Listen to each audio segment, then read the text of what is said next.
Assalamualaikum warahmatullahi wabarakatuh. Hari ini kita akan mempelajari pelajaran IPA. Selamat datang calon ilmuwan. Semoga materi ini bermanfaat, ditonton sampai selesai ya.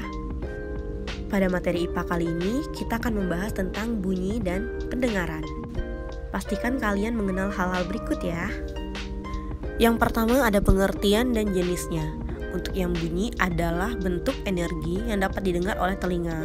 Kemudian untuk jenis-jenisnya itu terbagi menjadi 3. Ada infrasonik, kemudian ada audiosonik, dan terakhir ultrasonik. Untuk bunyi infrasonik ini itu memiliki frekuensi kurang dari 20 Hz dan dapat didengar oleh jangkrik dan gajah. Kemudian untuk bunyi audiosonik memiliki frekuensi antara 20 sampai 20.000 Hz dan dapat didengar oleh manusia.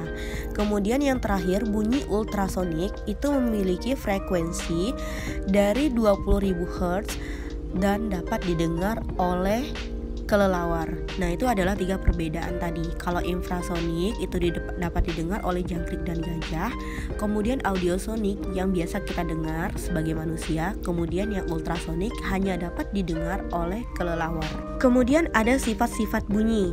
Nah, urutan dapat merambatnya itu mulai dari media padat, kemudian ke benda cair, kemudian yang paling lambat itu melalui udara. Nah, bunyi dapat dipantulkan apabila bunyi pantul memperkuat bunyi asli.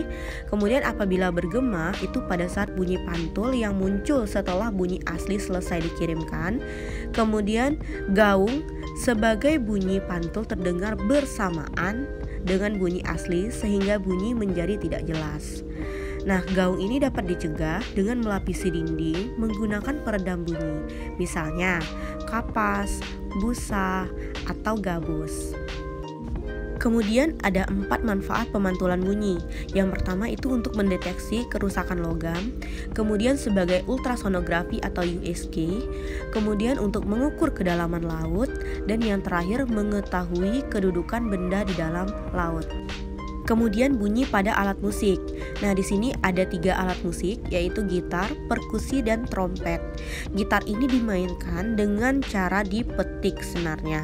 Getaran dari senar akan berkumpul di suatu badan gitar, lalu keluar sehingga suara akan terdengar jelas. Kemudian perkusi. Perkusi ini muncul karena adanya getaran udara di dalam badan perkusi setelah dipukul.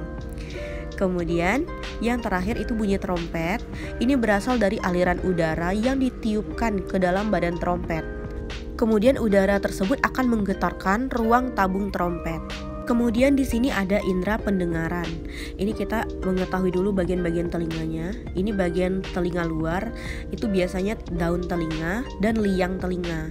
Kemudian ada bagian telinga tengah. Telinga tengah ini termasuk gendang telinga. Kemudian ada tulang-tulang pendengaran. Nah, yang ketiga itu ada telinga bagian dalam. Ini biasanya saluran setelah lingkaran, saraf pendengaran, koklea, dan saluran eustachius.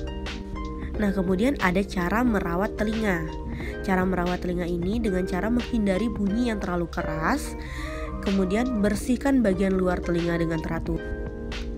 Bersihkan bagian dalam ke dokter THT, telinga, hidung, tenggorokan secara berkala. Kemudian jangan memasukkan benda tajam. Jika mengalami gangguan, segera datanglah ke dokter THT. Sampai di sini dulu materinya. Terima kasih sudah menonton. Jangan lupa like, comment, share, dan subscribe. Wabillahi taufiq wa hidayah. Wassalamualaikum warahmatullahi wabarakatuh.